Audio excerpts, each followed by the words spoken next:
So thank you everyone for joining us this morning. Those who don't know me, my name is Kayleen Harrington. I recently joined the Norfolk Chambers of Commerce and I'm looking after their full events programme moving forward. So I really hope you're enjoying our virtual events offering and thank you again for attending this morning. I've put the events link in the chat function, so feel free to view this after the webinar and book on any. We've added quite a lot of new events, so I do recommend that you go and check that out. And as previously mentioned, they are completely free to attend. So existing client relationships have never been more important, and companies that have effective processes will go from strength to strength. Getting your data cleaned and well managed is the key to an effective CRM system. Your data is the most valuable asset your business has, and it's crucial to understand your customers and, as a result, improve your sales. Effective processes save time, stop you wasting money, and get the results you require. In the 60-minute webinar with Jamie Allan, CRM and database specialist from jamieallan.com, and Glenn Hoy, head of sales from Time Associates, they'll demonstrate how an effective CRM system is crucial to understand your customers and deliver additional sales. You're welcome to ask them questions during the presentation. There'll also be a live Q&A afterwards, so please use the Q&A function when you have a question. So, Jamie, over to you. Thank you, Kayleen. I really appreciate this opportunity to support the Chamber, and welcome to everybody. Good morning. I'm Jamie Allan. I've been in database marketing since the 80s, dealt with some large organizations, small organizations. Essentially, I've done nothing but database marketing since those times. So essentially, welcome to how to build and sustain customer and prospect relationships. Peter Drucker, the purpose of a business is to create and keep a customer. In these times, how important is it to keep hold of your existing customers? Well, very. Your existing customers will feed you the benefits of new business as time goes on. So it's really important to understand your existing customers. It costs up to 10 times more to get a new customer. Whilst it's important, it's pretty vital to get the existing customers on board first. So over time, you've probably seen a number of sales results not quite going to plan. Here are 4 key areas that keep on coming up. Inefficient sales processes, targets not met or not being qualified, or sales cycles too long. Ineffective marketing, you've tried everything, just not working, just not converting. Lackluster customer service can lead to bad reputation. And sales team churn, you don't really want to have your sales people disappearing off after 6 months or sooner. Because it's important to have continuity with customers. They need that continuity to enjoy the relationship of doing business with you. So those are the issues that you may or may not come across, but effectively what you need is to make sure you grow your customers in the right way. So I put together 6 steps, and at the end of this there's an infographic which will clarify this whole area, so you can use that and then download it at your will. So data, this is the most important area within your business. Without your customer data, you don't have a business, because without customers you don't have a business. So you need to sort it. So you need to find out where it is. I've worked with businesses, and I'm sure you have, where you've found that there's a spreadsheet here, maybe there's a database there, but essentially there's data that you probably need that isn't quite in the right place. So you need to get it centralized, you need to get it in one place, and probably at this level, you need to get it on a spreadsheet. And then what you do, you need to clean it. Now by that, I mean, you don't want to be in a business where you're talking to people you are either not ready to talk to or who are the wrong people. So you need to look at your data, and you'll probably see in there are gaps, that maybe no emails, or there's spelling mistakes, or there's an address which several people are suddenly at. In other words, you need to clean it. You need to make sure it's actually fit for purpose. You can see that first quotation there, or that research result, 70% of your data goes bad or becomes obsolete every year. So it's really, really important to keep your data up to date and clean. And really following on from that, it's really important to get it compliant, because with GDPR coming on board in 2018, without compliant data, you will find it very difficult to actually market to your customers, because you need to get what's called their opt-in. And when you suddenly find a piece of data off a spreadsheet that you probably haven't seen for a while, the worst thing you can do is suddenly send them a message to say, oh, hello, we've got this for you. You used to do business with us. Is it okay? That's all very well, but so long as you get their permission to market to them again, you can't just willy-nilly send information out to a database that hasn't been used for a while. So really, really, really important to make it compliant. And another part of keeping it clean and compliant is that 21% of marketing budgets are wasted as a result of bad data. So you're sending information to the wrong people at the wrong time. So it's really, really important to get your data right. Your customer data is the biggest asset your business has. It's really, really important. So the second part of the process is what I call customer profiling. And this refers to the 80-20, where 20% of your business is really the focus. The top 20% will drive your business. The 80% will be what I call part of that customer profile matrix. So whereas your gold customers are your 20%, your silver and bronze and lead in this case, it goes with the flow of the colors, not lead, but essentially your lead floats to the bottom, so that's your bottom 20%, but your silver and bronze, you need to get up the value chain. So it's important to understand who your 20% is, and that can mean by value, it can mean by service, it can mean by product. So you need to understand the demographics of who your customer is, what do they look like.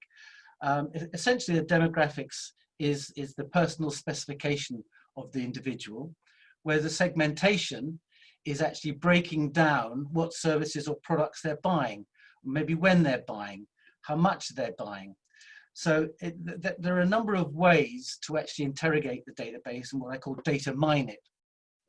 Because the customer profile that actually will be developed as a result of that 20% will give you an idea of your ideal customer, and that will be your avatar or persona.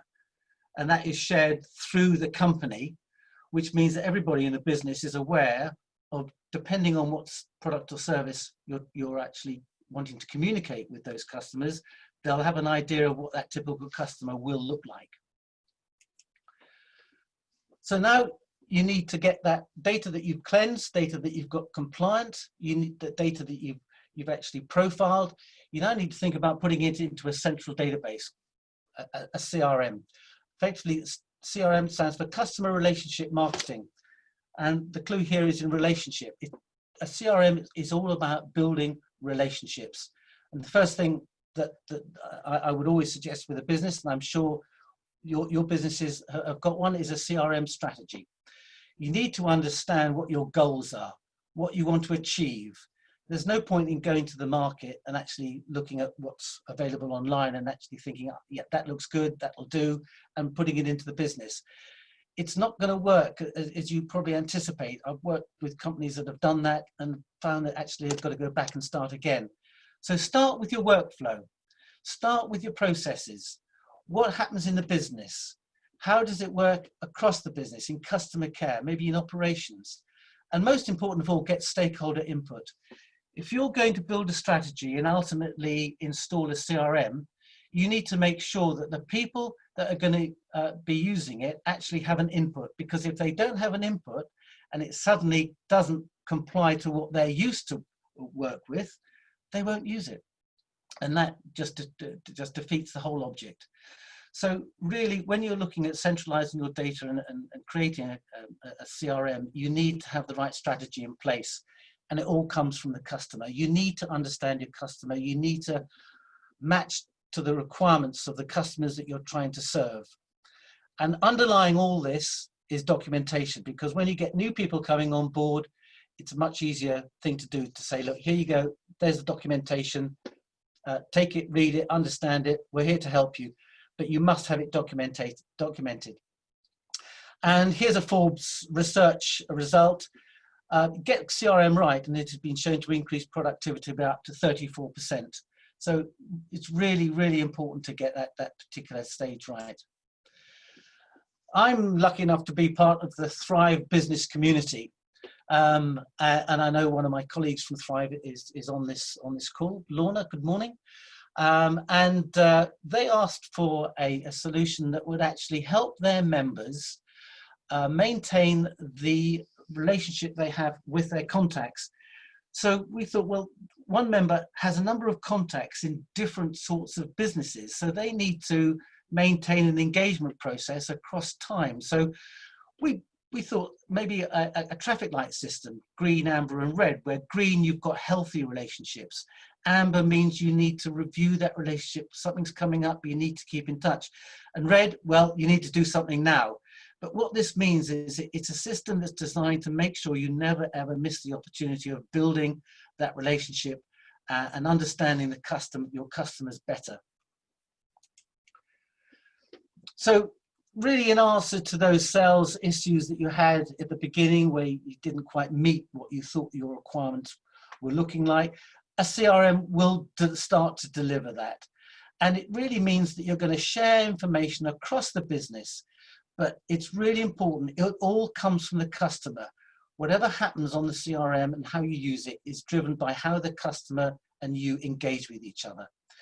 And essentially, you will have a better conversion and better customers and happy customers, because it means that you're going to be talking to them at most relevant times.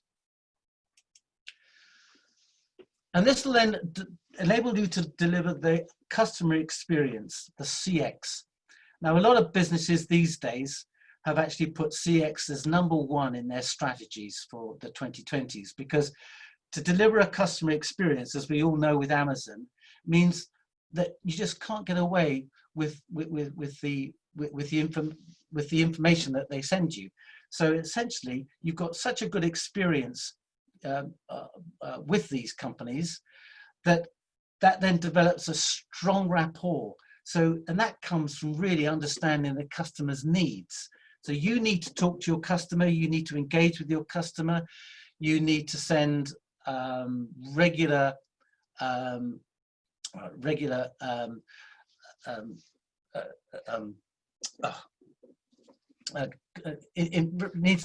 information to your customer as a result of talking to them either electronically or one-to-one. You need to then build a customer journey, and that essentially is all the touch points around from how they actually started to engage with you through a website or through telephone call. And then you need to manage that customer experience throughout the business, and most importantly, that's customer support. So I would always suggest that in order to deliver a superior customer experience, you do an internal customer experience workshop.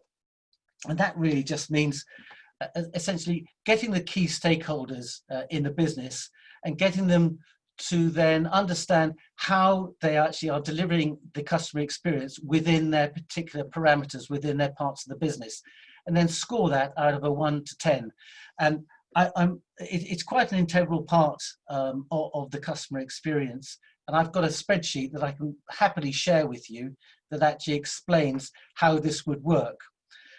So if you would like to talk about how to set up a CX workshop, be more than happy to talk to you about it. And I've just remembered the earlier area on customer needs. It's the surveys. That was the word I was trying to get out. The regular surveys you need to actually talk to your customers. It's really important to keep in touch. Things have already changed with this COVID.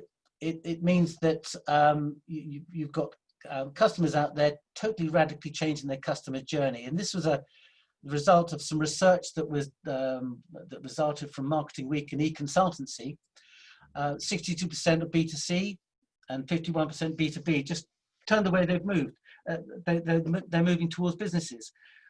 footfall has fallen, retail being a classic example. I know that some of the companies on this webinar are not all in retail, that you're across the board. I think one's in engineering, but essentially the whole landscape of the engagement with the customer is changing. So it's really important to keep on top of how you actually deliver the customer experience. And this is really what it's all about. This refers back to Peter Drucker's quote around the purpose of a business is to create and keep a customer. Customer retention. Customer retention builds loyalty, builds referrals, and as Bain has, from their research, discovered 5% customer retention. A very small percent of customer retention will deliver 75+% increase in profitability. So it's really important to actually look at what you've already got and get more from what you've already got, because it's what I would call the low-hanging fruit. It's what you know already. So overall, a customized CRM, or a CRM that you have already, should actually deliver better customer retention, better targeted marketing, shared information, saved lost sales. But I think the most important part of this list is it really starts to deliver trusted relationships. And this is where Glenn is going to be talking to you later on the know, like, trust. Trusted relationships is what drives a business. Those are the customers that will keep your business going, and more importantly, give you strong referrals and build your reputation. So the CRM is not a stagnant piece of software. It is a live system. It's every day.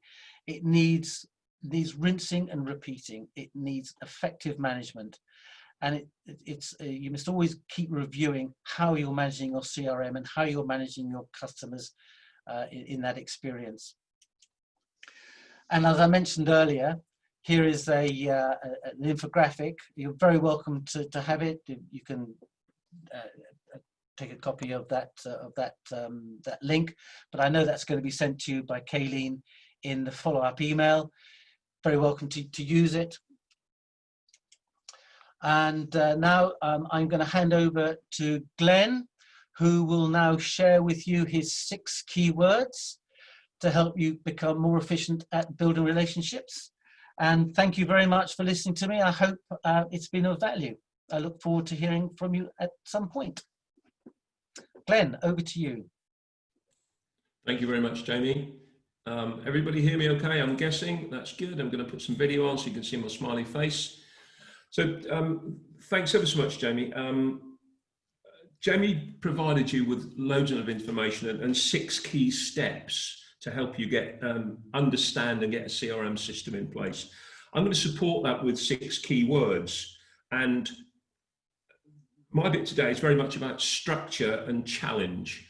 I'm going to provide you with 6 key words that will enable you to create a structure for your business in terms of what you need to do to build sales-focused relationships. And it is very much about relationships. It's my passion, it's my background, it's most of what I've done throughout my career. I'm not great, although I understand transactional sales, that's in one-off sales. Mine's all about residual value, lifetime value, customers buying a bit more, customers buying something different. Now, these words, the challenge is that what you need to do after today, and not just yourself, those on the webinar today or those listening into the webinar, but within your team, and I do urge you, and I know Jamie's mentioned it, I do urge you to take this outside of the pure sales function. Everybody in your business will have an impact on this. So this, I'm going to give you the 6 key words, and then we're going to go through them in a bit of detail. Please use the chat function for any questions. I'm hoping Kayleen or Jamie will kind of manage that for me, but if not, we can go through anything you want to at the end. So the 3 key words that you need to focus on inside your business are process. And that's really very much what Jamie's been saying. If you don't have processes in place, you will find yourself a busy fool, in that what will happen is that the world and his wife will take over your day. I'm going to cover that in a bit more detail. You need to have focus. This isn't something that you can pick up and put down. And you need to have consistency. So not only do you need to know what you need to do, process, what you need to concentrate on, focus, but you need to practice this consistently. And it not necessarily more time or big blocks of time. My view on this is, in terms of the time you allocate for developing relationships, is you chunk it down into manageable steps, because you have got a business to run, you have got a role to play, you have got people to report into. Outside your business, these aren't new to me, they're just something I want to share with you on how to do it, how many people know you, how many people like you, and how many people, that fantastic last word, trust you. So they're the 6 key words. So you might think, well, you know, you're just using words, but actually it's all about systems and customer interactions and CRM, but it's about, if you don't have a plan, then nothing will happen. What will happen is you'll have good days and bad days. Things will happen and things won't happen, and you won't know how to measure them. You have to measure your actions and outcomes. Now, I know most businesses will have a series of KPIs. Almost every business that I work with closely, but not all, strangely, has growth targets. So it could be growth by retention and selling up. It could be growth by acquisition, i.e. new customers. If you haven't got these things in place, these processes in place, then it's not good enough. And that's why, and Jamie touched on earlier, that's why some marketing won't work for you as well as it could do, because you're dabbling at it. You're having a go. You've tried social media, you've tried networking, you've tried direct mail, you've tried telephone calling, and they don't work. And that's because you don't know what your plan is. And leading on to plans, get them in writing, get the team to understand what those plans are, and then share it with the team. And I strongly suggest you invite feedback. And again, not just for those that are directly involved in the sales function, but those people that have an impact on the relationship. Now, probably the most extreme but relevant example is if you've got people inside your business that look after your accounts function, i.e. they're the people that are invoicing and on occasionally chasing money, how they interact and react with your clients will have an impact on your systems, and when we go on to know, like, and trust, they'll have an impact on that as well. So this is, as Jamie said before, you need to get internal stakeholder buy-in, and actually it doesn't hurt to get external stakeholder buy-in and explain to people what you're trying to achieve and how you want to do it, and can they help you? Do they do something? Do they have any processes inside their business that they could share with you? You'll be absolutely amazed. The more you ask people, the more they'll tell you. Okay, that's your process. Your focus, and I'm challenging senior members of organisations now, because you may be in the privileged position of actually being able to kind of organise your time more than some of your subordinates or team members do, where they're told what to do and when to do it. I believe, strongly believe, and I'd be delighted to have this conversation with anybody off-site or at the end of the Q&A, is the amount of time you dedicate to client retention and acquisition. Not the amount of time you delegate or abdicate to client acquisition and retention, the amount of time you do it. Now, it may well be, if you've got people inside your organisation who are helping you with that or leading that for you, the amount of time you then devote to them each day. Now, it might be a simple daily catch-up meeting, something like a daily huddle. It could be a little 5-minute. I'm not asking you to waste time on this. I'm asking you to invest time on keeping focus. Because if you don't show clear focus, how can they? And I call them client interactions, not just client purchases, because I think it's really important that you understand, everyone in your organisation understands that you really care about this. And Jamie and I work on a variety of different projects, and sometimes the hardest thing for us to do at the beginning is get to the person that we're trying to talk to and to work with, to understand their role. It's not a question of, okay, I've got a CRM system, that's Jamie's. It's I've got a marketing department, I've got an email team, that's theirs. It's about your client interactions. And that will often show up in things like your website. It will often show up in how you send emails out and the tone of the emails you do. So my challenge to you is use these 6 key words and start to put the things that you do underneath them. And if they don't fit in, if you think you've got a bit of a square peg in a round hole situation, don't worry, get them listed down and get back in touch, and I'll be more than happy to go through that with you. And it's mindset. Sometimes building and sustaining sales relationships isn't key to what you do. You would prefer to do the bits of the business that you're best at, and the bits of the business that you like most. And there's a really good book out there that's been rewritten I know called The E-Myth, which reminds you that actually just being a very talented accountant, a very talented marketeer, a very, very talented plumber won't be enough. But you need to have a very positive and focused mindset. So yeah, these are tough words, but there's lots of things that you're already doing that fit under these headings, under the first two so far. And when you write something down and it's working well, give yourself a tick. I'm not in any way, shape, or suggesting you're not doing these well or you're not doing them. It's just a question of understanding. And the last word is consistency. It's very easy to get sidetracked and distractions like I'll have a quick check on this website because I like a bit of football, or I'll manage my email inbox. Every time I get a notification, I'll read it and it'll take me away from doing something else. You need to be consistent, and your team needs to be consistent.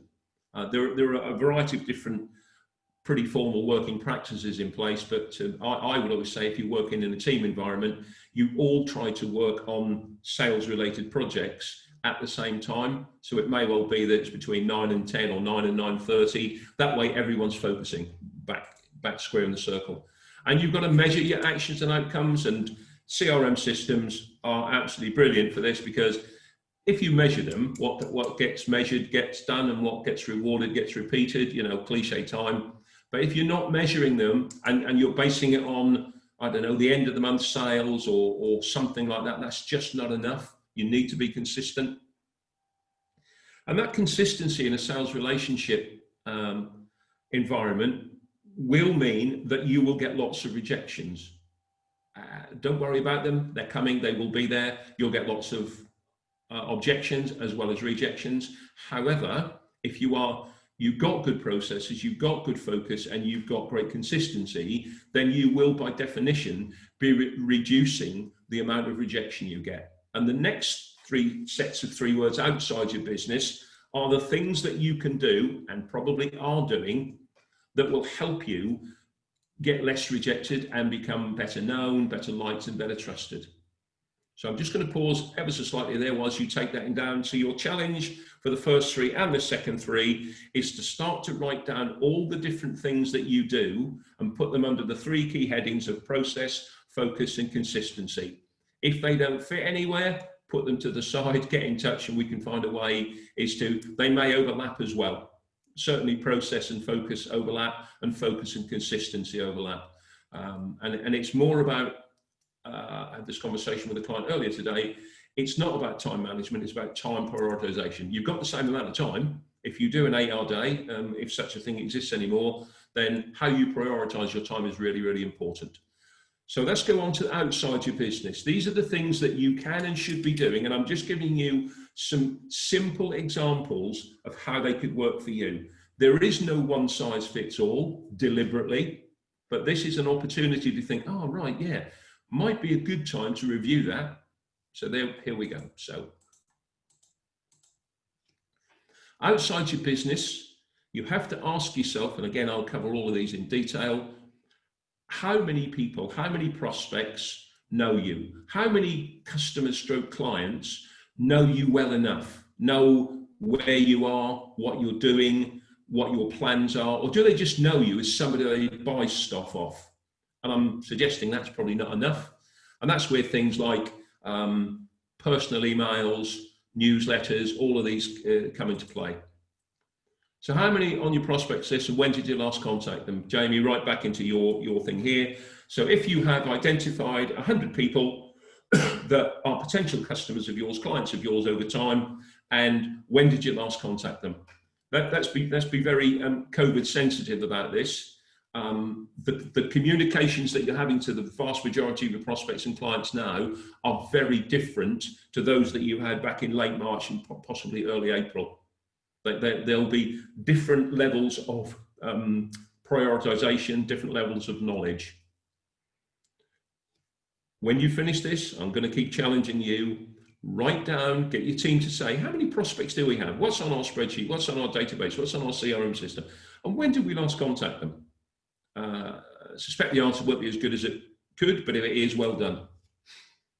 For example, and these are just examples of, whatever social media you use, if it's a more business-focused environment like LinkedIn, or if it's a more general sort of B2C type environment like Facebook, or then even Instagram and things like that, when did you last post something on social media and how targeted was it? I am not in any way, shape or form a social media marketing expert. Jamie and I know of one definitely and a couple probably who can help you with this, but just posting for the sake of posting doesn't work. However, if you are getting a couple of posts out every week, maybe 2 on LinkedIn, maybe a couple on Facebook, then people in your world, because they will be connected to you, so they know you, you're building on that relationship. And one thing that Jamie's really good at with his social media posts is ask people questions, invite them to ask you questions, get that two-way engagement going. It's another challenge, but we get there. So in terms of getting people to know you, and these are just some examples of, again, things that you may already be doing brilliantly. Do you attend networking meetings? Now, unfortunately, I think that networking meetings have got a bad reputation because they seem to fit into one category, a bit of a marmite. Oh, I love them or I hate them. I can absolutely assure you, having only recently rejoined a networking group about 18 months ago, that if you're in the right group, it's the right place to be. And now with the advances of technology, it isn't as important as it used to be to have to get up early, drive to a location, spend some time in a meeting, etc. So you can have virtual meetings. There are lots of really good business groups out there, certainly in Norfolk, and I suspect everywhere in the country. Just have a look and just put, business networking or networking groups Norfolk. But don't just go on, don't just lurk around in the background. Do post, do contribute. These people are going to get to know you. They may not, at this stage, need your products or services. And this is always the key message through networking. That doesn't matter. The key message is they get to know of you, they get to know your personality, what you do, how you do it, and they may well know somebody who can find some work for you. I'll give you a very practical example. I had a communication on LinkedIn last Thursday from a guy I used to work with when I worked in a photography franchise. He left that arena 8 years ago, so he's now doing something else. He's now back into what used to be his day job. And he saw a post I put out about sales process, and he contacted me. The outcome of it is there is potentially some work for me and some benefits for him. If you're not live on these groups, if you're not attending networking meetings, then you're missing a trick. If you are, give yourself a big tick. But then just say to yourself, talk to the networking organisers and say, how can I perhaps get a bit more value from what we're doing together? Okay. How many people like you? And I don't mean like you personally because they support the same football team, or like you because you've got shared interests. Is how many like you and your business? How many of them, if you had to mark them, and I always suggest you do this, I would, under know, like and trust, when I got my prospects and clients, I'd put them into little categories. And I'd say, well, at least they know me, or they don't know me. Do they like me? Yeah, they do like me. In that case, you can build on that relationship. There's some big opportunities there. Here's a challenge, depending on the size of your business. If you've just started up in business, that, again, it almost doesn't matter. It's about saying to potential clients, to prospects, very much part of how I do business is, I want to be to the situation once we know each other. You actually like me, so I want you to tell me what I can do to help build a great relationship. Do you have 10 names? Do you have 20 names? Do you have 100 names? The numbers don't matter. You've got a great relationship with. Talk to your team and ask them to give you the names of those clients, however many they are, and ask your team and yourself, why have we got such a good relationship? And I've used great, not good. Why have we got a great relationship with them? You can kind of tell whether people like who you are and what you do is if they're just buying from you on price, But they did the deal because A, you're the cheapest in the marketplace, which certainly in the service industry is probably never, ever, ever going to happen, because there's always somebody out there that will do it a little bit cheaper, probably not as good, or certainly not better. But what sort of percentage, ask your team, ask yourself, in your client database now, how many are buying from you purely on price? If they are, I suggest you need to work a little bit harder to get them further up a thing called the loyalty ladder, another subject we can cover another time, to move them away from customer, they're an odd purchaser, to become a client, they buy from you regularly. Challenge for you, a challenge for your team. I did say this is structure and challenge. After this, or at the Q&A, how would clients describe you and your business in just what 3 words would they pick? Would they be very objective words? Would they be very subjective words? But what are those words?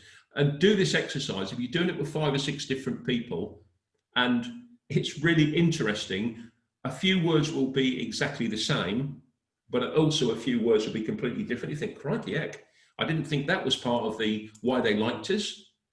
Yeah, well, they like us because we've got a semi-personal relationship. They like the fact that we can have a little bit of a chat at the same time. Oh, they like us because we know we're going to deliver on time. That if we tell them it's going to be there on Thursday, it'll be there Wednesday afternoon. And under that, that's the, again, cliche time. It's about under promise and over deliver. So we've now gone into the second 3 categories. We'll deal with questions in a bit. Now, the last one, this is the key to ongoing success. This is the key to everything.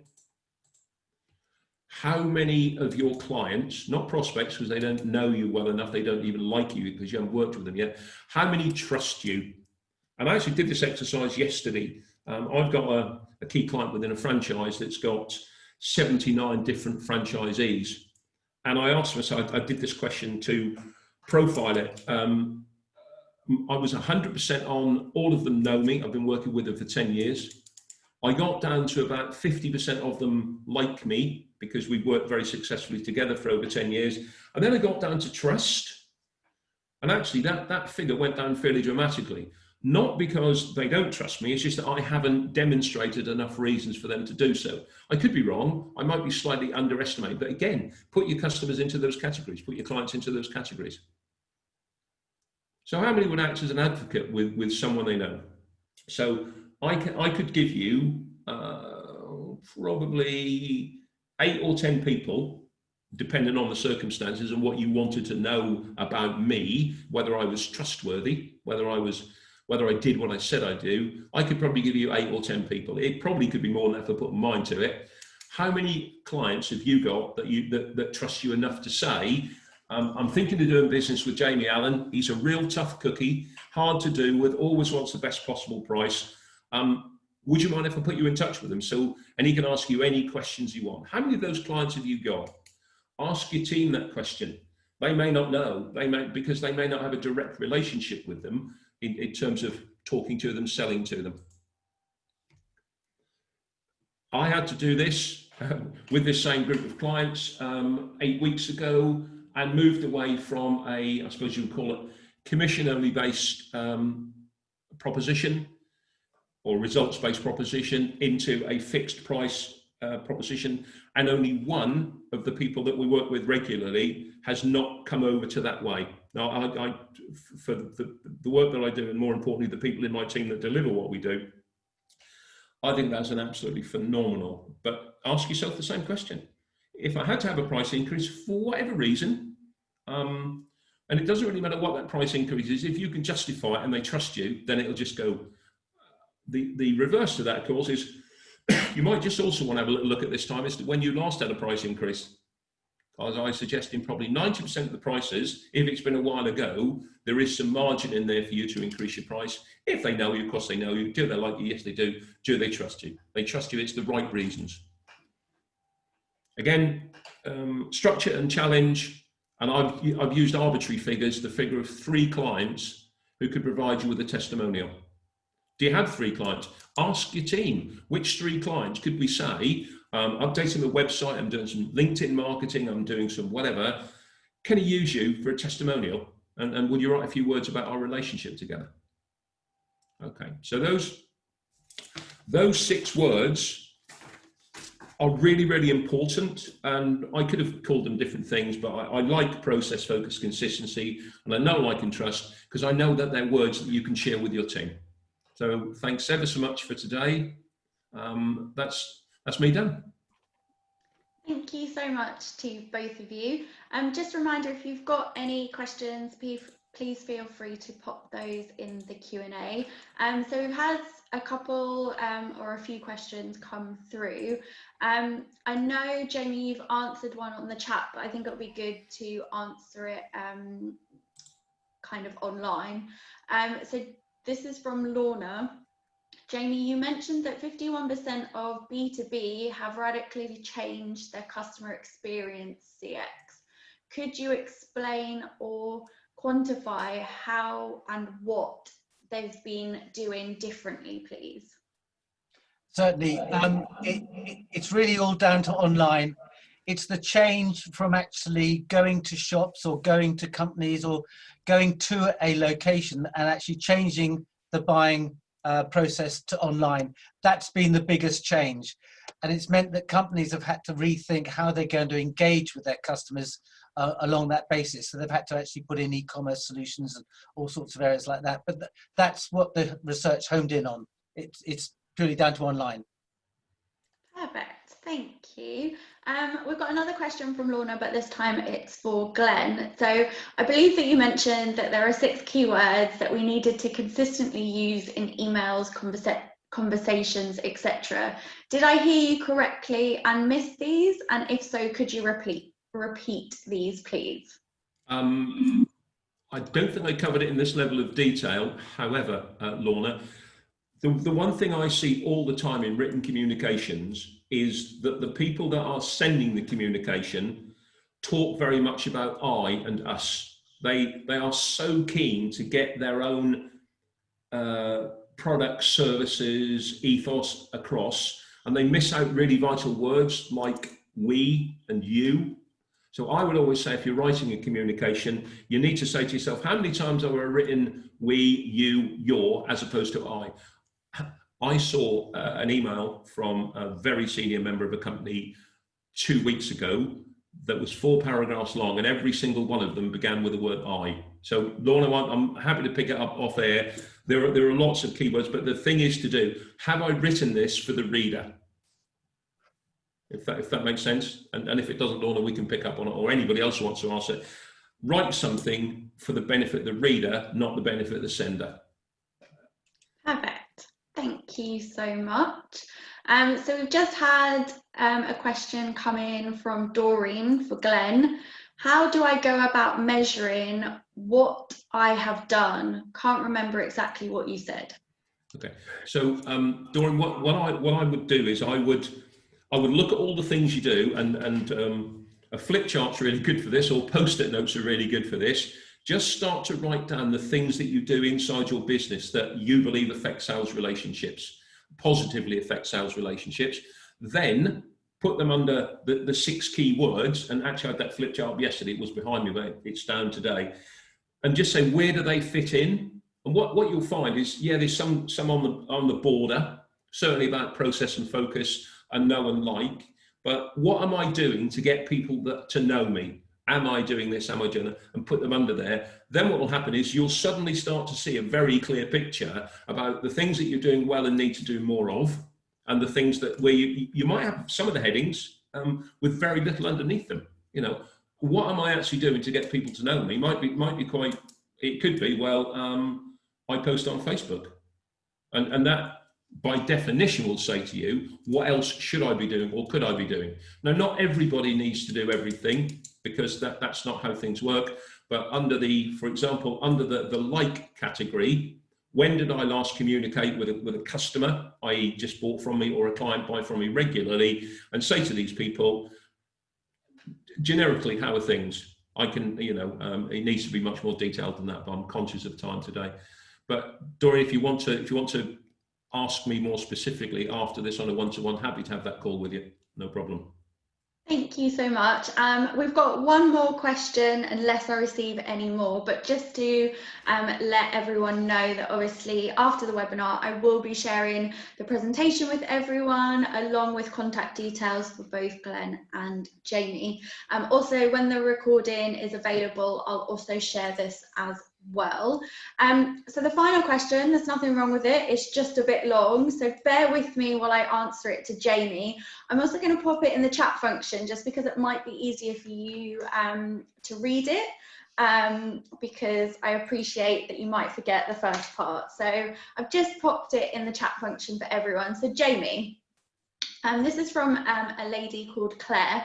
I have no database at all, only a mailing list on MailChimp, which people opt into on my website or via a link that I have on social media.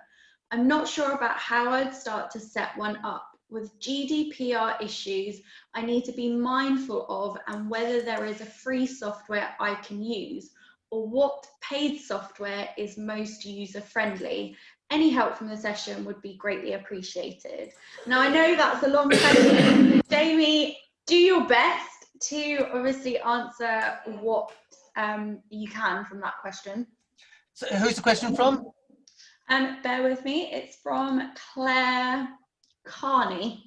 Claire, good morning. Welcome to the webinar. That's a hell of a question. There are a lot of areas there. I mean, the good news is that you have a mailing list. You've actually got people opting in on it. So I imagine from your website you've actually got opt-in to be contacted. So at that level you are GDPR compliant, I think. But obviously does need a little bit more scrutiny.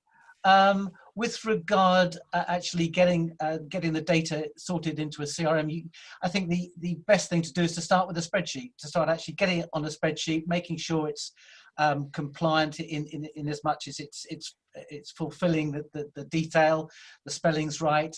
I don't know how many you've got on there. If you've got a lot, will depend on the type of CRM that you might look at. I would suggest, yes, there is free software out there, but I would suggest looking at your business. How big do you want it to get? If you want to grow the business and have people on board, I would suggest getting possibly a customized CRM. You can buy off online, of course you can, but some free ones don't actually give you the long-term commitment that a business needs. And it's a case of following what they do rather than what you do. So there are a lot of questions in choosing a CRM. Very, very happy to have a Zoom conversation or a telephone conversation with you to talk further on this, because there are a lot of things that you want to know about, as I say, and I'm quite happy to talk to you offline on that. Perfect. Thank you so much. I don't think there are any more questions, but if any pop in, sorry, I just saw a chat thing. Thanks, Lorna. She says, great webinar, Jamie and Glenn. So yeah, I don't think there are any more questions. So it's just to say a massive thank you for joining us this morning. Also a thank you to Glenn and Jamie. Claire, who you kindly just answered the question for, has just messaged saying a really useful session. Thank you. So just to let you know as well, Glenn will be running Become Better at Sales in 5 easy phases, and this will take place on Tuesday the 22nd of September from 10:30 to 11:30. So again, you'll find that on the Norfolk Chamber events page.